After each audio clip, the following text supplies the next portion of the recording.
Baiklah, di sini saya akan menjelaskan tentang peradaban Islam masa kenabian. Yang pertama ada di periode Mekah. Nabi Muhammad SAW lahir pada hari Senin, tanggal 20 April 571 Masehi, bangsawan Quraisy dari Bani Hashim. Tanggal 17 Ramadan 611 Masehi, malaikat Jibril menyampaikan wahyu yang pertama kepada Nabi Muhammad SAW, yaitu surat Al-Alaq ayat 1-5. Waraqah bin Naufal, seorang pendeta Nasrani, berkata, inilah malaikat yang diturunkan Allah Subhanahu wa Ta'ala pada nabi-nabi sebelummu. Setelah kurang lebih 2 tahun, malaikat Jibril datang lagi membawa wahyu yang kedua, yaitu surat Al-Mudaththir ayat 1-7. Yang kedua ada di tahap-tahap dakwah. Pertama ada secara diam-diam di lingkungan keluarga dan sahabat terdekat. Dan yang kedua ada dakwah kepada keturunan Abdul Muthalib. Dan yang ketiga dakwah kepada semua orang setelah wahyu Allah surah Al-Hijr ayat 94. Yang selanjutnya ada faktor Quraisy menentang dakwah Nabi Muhammad SAW. Para pemimpin Quraisy tidak dapat menerima ajaran tentang kebangkitan kembali dan pembalasan di akhirat. Mereka tidak dapat membedakan antara kenabian dan kekuasaan. Takut kehilangan mata pencarian karena pemahat dan penjual patung memandang Islam sebagai penghalang rezeki mereka. Nabi Muhammad menyuruhkan persamaan hak antara hamba sahaya dan bangsawan. Taklid kepada nenek moyang adalah kebiasaan yang berakar pada bangsa Arab. Selanjutnya ada di tantangan kaum Quraisy. Meminta Abu Thalib memilih salah satu di antara dua, yaitu memerintahkan Muhammad agar berhenti dari dakwahnya atau menyerahkannya kepada mereka untuk dibunuh. Yang kedua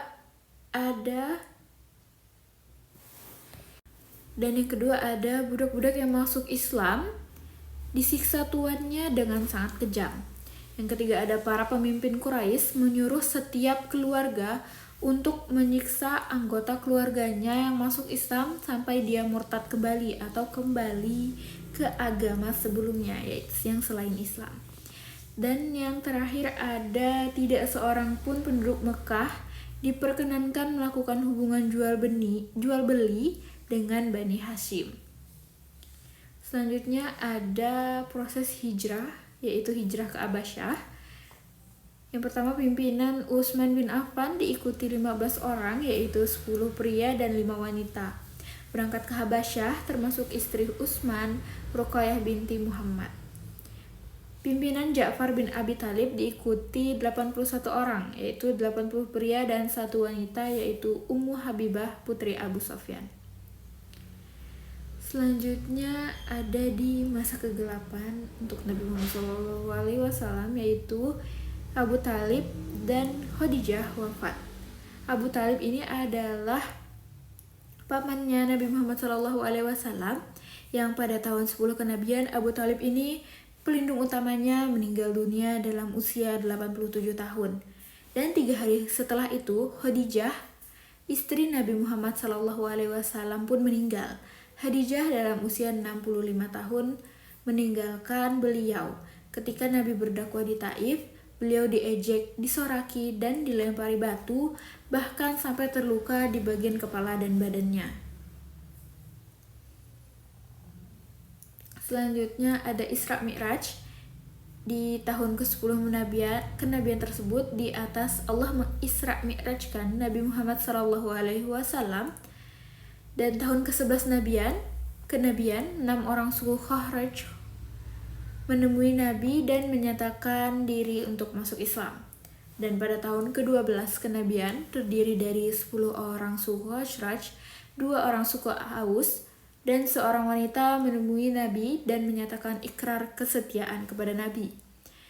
Dan selanjutnya ada di tahun ke-11 kenabian, sebanyak 73 orang dari Yasrib meminta kepada Nabi agar berkenan pindah ke Yathrib. Selanjutnya ada di periode Madinah, yaitu hijrah ke Yathrib. Madinah ini nama awalnya atau nama sebelumnya adalah Yathrib. Nabi membangun masjid pertama kali di daerah di Kuba.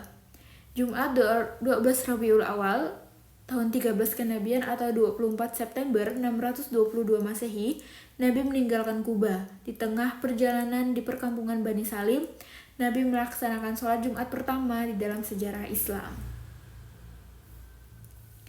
Selanjutnya ada membangun masyarakat Islam. Nah, setiap kabilah sebelum Islam datang, mereka memiliki tempat pertemuan sendiri-sendiri.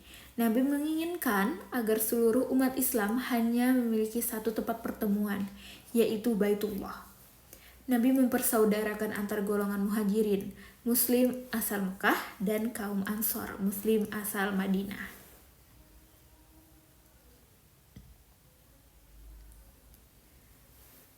Selanjutnya ada di Konstitusi Madinah. Penduduk Madinah di awal kedatangan Rasulullah terdiri dari 3 kelompok, yaitu bangsa Arab Muslim, bangsa Arab non-Muslim, dan orang Yahudi. Nabi mengadakan perjanjian dalam piagam yang disebut Konstitusi Madinah. Isi Konstitusi Madinah ada yang pertama, semua kelompok yang menandatangani piagam merupakan suatu bangsa. Yang kedua, ada bila salah satu kelompok diserang musuh, maka kelompok lain wajib untuk membelanya. Yang ketiga, ada masing-masing kelompok tidak dibenarkan membuat perjanjian dalam bentuk apapun dengan orang Quraisy. Yang keempat, ada masing-masing kelompok bebas menjalankan ajaran agamanya tanpa campur tangan kelompok lain. Dan yang kelima, ada kewajiban penduduk Madinah bagi kaum muslimin, non-muslim, ataupun bangsa Yahudi saling bantu-membantu moral dan material. Dan yang terakhir, Nabi Muhammad adalah pemimpin seluruh penduduk Madinah dan dia menyelesaikan masalah yang timbul antar kelompok. Selanjutnya ada di periode Perang Badar, di mana perang ini terjadi pada bulan Ramadan 2 Hijriah atau 624 Masehi. Orang-orang Quraisy sebanyak 1.000 orang di bawah pimpinan Abu Jahal bergerak menuju Madinah. Sementara umat Islam hanya sebanyak 314 orang. Muslimin keluar sebagai pemenang. Di pihak Islam gugur 14 orang dan di pihak musuh gugur pula 70 orang, termasuk Abu Jahal sebagai pemimpin perang. Selanjutnya ada di periode Perang Uhud yang terjadi pada tahun 3 Hijriah atau 625 Masehi. Abu Sofyan memobilisasi 3.000 prajurit, sedangkan Nabi Muhammad SAW dengan pasukan 1.000 orang. Abdullah bin Ubay, seorang munafik dengan 300 orang Yahudi membelot. 70 orang muslim gugur. Termasuk paman Nabi Hamzah yang dadanya dibelah dan hatinya dimakan istri Abu Sofyan, Hindun. Dan selanjutnya ada di periode Perang Ahzab atau Khandaq.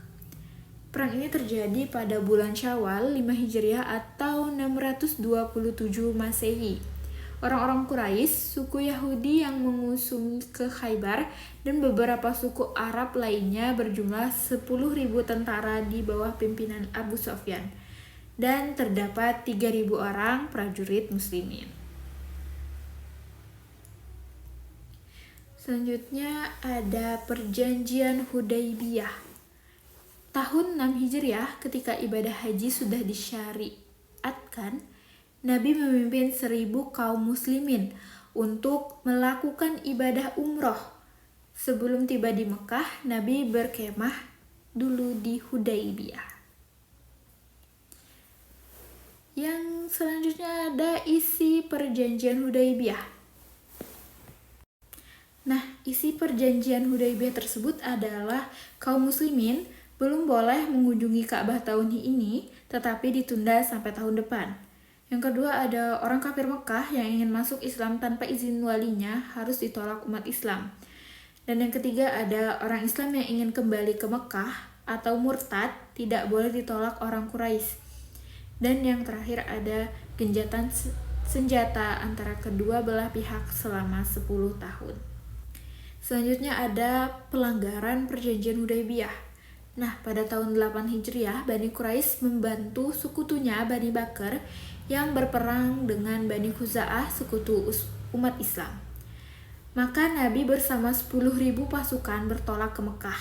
Abu Sofyan, pemimpin Quraisy, dan anaknya Muawiyah, dan juga paman Nabi, Abbas, menemui Nabi untuk menyatakan diri masuk Islam. Berhala-berhala selama ini ada di Ka'bah berjumlah 360 dihancurkan semua. Selanjutnya ada Haji Wada.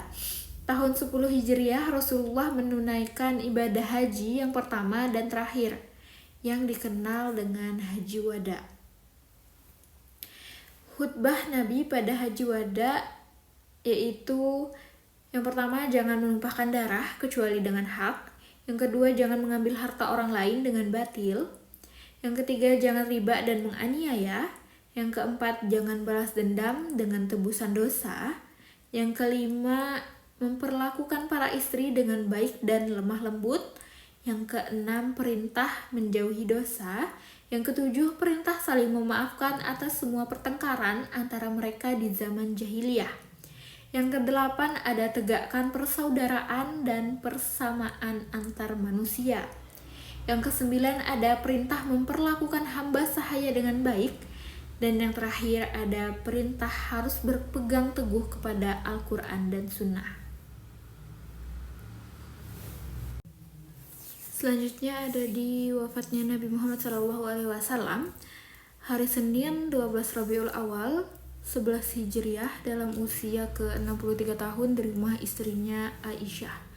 Abu Bakar tampil membacakan ayat Al-Quran surat Ali Imran ayat 144 dan berpidato yang isinya adalah, wahai manusia, barang siapa yang memuja Nabi Muhammad, maka Nabi Muhammad telah wafat. Tetapi barang siapa yang memuja Allah Subhanahu wa Ta'ala, maka Allah Subhanahu wa Ta'ala hidup selama-lamanya. Baik, mungkin hanya ini yang dapat saya sampaikan. Wassalamualaikum warahmatullahi wabarakatuh.